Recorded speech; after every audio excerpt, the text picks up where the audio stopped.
The Predator invades Victorian London in the two-issue comic series Predator Nemesis. The story centers on Edward Soames, a former soldier in Queen Victoria's Imperial Army. Haunted by a traumatic event from 15 years ago, Soames returns to London only to find his past nightmares catching up with him. Featuring characters like Mycroft Holmes, the Diogenes Club, and Lestrade from Arthur Conan Doyle's works, this series is a thrilling blend for Predator and Sherlock Holmes fans. Today, we're going to deep dive into the details of this two-issue miniseries, but before we get started, we have a very small request. If you like our content, please support us by subscribing to our channel. It's a small click for you, but for us, it means a lot. Thank you. Let's begin.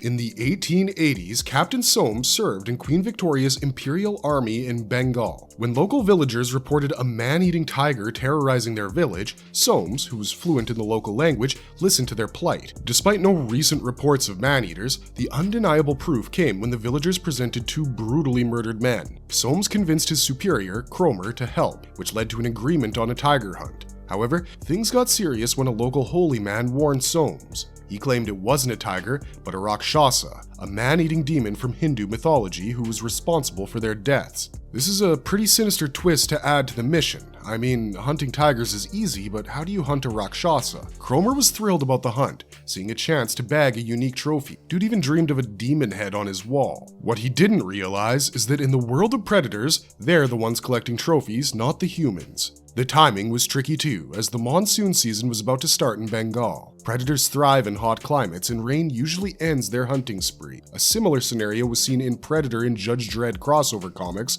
where the predators halt their activities and leave Mega City 1 once it begins to rain. So, to run down the list, we've got an overconfident hunter, an arid jungle, and an incoming rainy season. Sounds like the perfect recipe for a Predator story. Cromer struggled to find local guides for the jungle hunt in Bengal. Soames noted in his journal that maybe those who refused knew what dangers awaited them. The local guides who did join were tense, suddenly shouting Rakshasa before fleeing. They left the British soldiers alone in the jungle. Soames spotted a strange figure in the trees and tried to alert Cromer, but it was too late. The Predator attacked and killed him before Cromer could even react or understand what was happening. The Predator then quickly, and of course brutally, took down the British soldiers. Soames witnessed the kind of ferocity that would make the bravest of men and women piss their pants, but it was all happening before his eyes, and he was helpless. That day, Soames lost many comrades, but the death of Maris hit hardest. Maris was a childhood friend, and when the Predator attacked him, Soames had to flee, knowing it was not cowardice but survival. Haunted by that day, Soames wrote about spending the next 15 years trying to make up for not saving Maris. He fought in many wars and earned heaps of medals,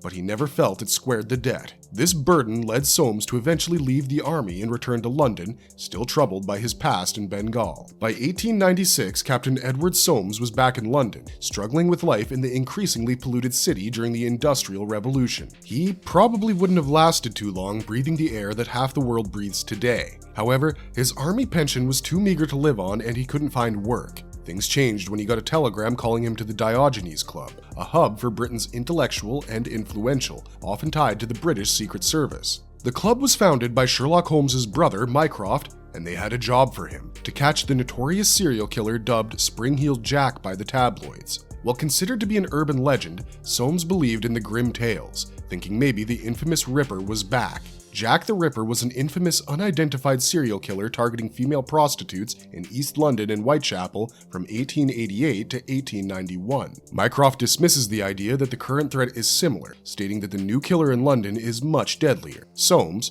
puzzled about why the Diogenes Club summoned him, learns from Mycroft that his mission is to track and stop this new threat by any means necessary, with full authority from the committee and the Crown. Soames accepts, committed to the security of the Empire even though he admits to not fully grasping the political intricacies. Another murder shakes Whitechapel, and Soames is on the scene quickly. The sight is horrifying yet familiar: mutilated bodies, reminiscent of his harrowing experiences in Bengal. The case is being handled by Inspector Lestrade from the Arthur Conan Doyle stories. He mentions a young Indian witness, terrified and repeatedly murmuring Rakshasa. This confirms Soames' suspicions. His past encounters in Bengal, though kept quiet, were known to the Diogenes Club. This is why they chose him for this mission. Soames is now ready to confront the Predator that decimated his comrades. Armed with resolve and his past experiences, he's determined to face his Rakshasa once again. Shortly after, Sergeant Thackeray led Soames through a tunnel to meet Lestrade.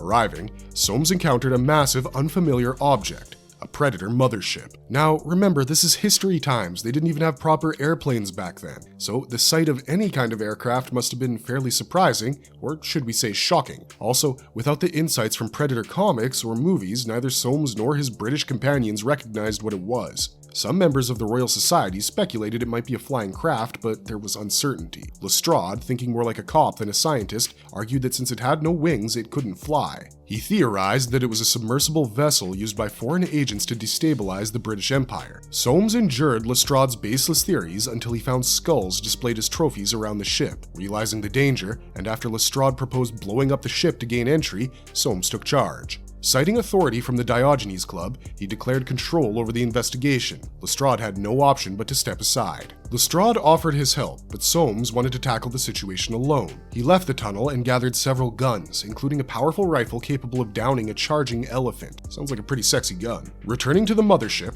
Soames waited for the inevitable return of the Predator, who was looking forward to adding more trophies to his collection. As predicted, the Predator showed up and Soames shot it with the elephant gun, and as expected, it created a serious wound in its shoulder. The Rakshasa retreated into the Thames, but not before firing back at Soames. And, much to Soames' disappointment, the Rakshasa managed to escape. Soames soon discovers Sergeant Thackeray's body, which had been impaled by the Predator's combi stick. Once again, Soames blamed himself for this loss of life. The Predator ambushed him, but Soames used a trick from his time in Afghanistan's Khyber region to leave the Predator with wounds that no surgeon would be able to heal. He fired multiple rounds at the Predator and fled, but that's not all. He also set up a trap in the process. In India, Soames learned a local hunting tactic. Use human bait to lure a tiger into a pit. It was risky. One mistake could be fatal. Using this tactic, Soames tricked the Predator into a region with deadly quicksand. The Predator was caught and, in a desperate bid to escape, grabbed onto a railing. Soames cut off the Predator's hand and the quicksand did its job. You know, the job where it makes you sink. It's assumed that this became the Rakshasa's final resting ground. In contrast, a similar scene in the 2022 film Prey had the feral Predator escape from the mud. Mycroft and the Diogenes Club chose to submerge the Predator's mothership in the sea to avoid attracting more predators. Soames, having left his journal at home, ventured back into London, where he possibly sought more predators. He later became a renowned predator hunter and amassed wealth by selling predator technology. Later, his granddaughter Jaya took on his mantle and tried to rectify her grandfather's past actions. You can find her own story in the comic titled Predator Hunters. Unfortunately, that's all we've got for you on Predator Nemesis. It was a pretty awesome comic and we highly recommend it, but stick around on Marvelous Videos if you'd like to see more awesome Predator stories, because believe you me, they're coming. And if you liked our content, don't forget to leave a like and subscribe if you haven't already. Have a good one, stay safe out there, and thanks for watching.